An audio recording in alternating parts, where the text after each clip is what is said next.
la possibilité de se repentir après un faux pas, guérir d'un chagrin d'amour, ou encore, comme on le dit parfois, la Légion est dure, mais la soupe est sûre.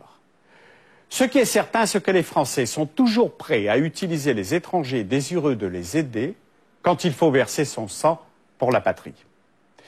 Qu'ils soient ukrainiens, turcs, roumains, brésiliens, ivoiriens, croates ou d'origine française, comme ceux présentés dans notre document, chacun sait que l'engagement signifie abandon de toutes les attaches avec le passé jusqu'à sa propre identité. Cela veut dire qu'ils seront des hommes sans nom pendant 5 ans.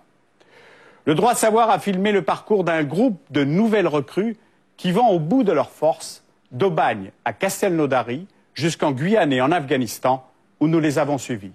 Voici Légion, les recrues de la seconde chance, une enquête signée Philippe Baudet et Jean-Pierre Guirez.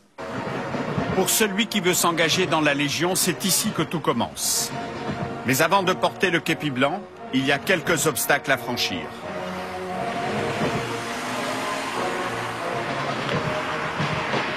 Chaque année, sur les 8000 candidats venus des 4 coins du monde, 1000 d'entre eux seulement sont retenus. Première étape, le bureau de recrutement. Vous voulez rentrer à la Légion étrangère? Yes. Vous avez un passeport? Vous êtes quelle nationalité? Ukraine. Ukraine. Tu lui dis qu'il vide ses poches sur la table et il vide son sac. La Légion, ce sont 130 nationalités, 7600 soldats venus en majorité des pays de l'Est et d'Europe.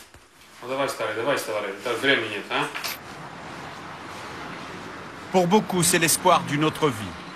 Moi, je viens de la rue déjà. Je viens de la rue et franchement, prison, sortie. Il n'y a aucun chemin. Moi, je suis là parce que c'est pour avoir une petite chance, quoi. Une petite chance de m'en sortir. Et peut-être la Légion, ils me donneront ma chance, quoi. Comme ce candidat, ils sont nombreux à vouloir repartir de zéro. La Légion étrangère peut leur offrir une seconde chance. J'habite à Nice, mais ma mère, je lui avais dit, ma mère m'a foutu dehors, parce que je faisais rien et tout, j'en avais marre, quoi.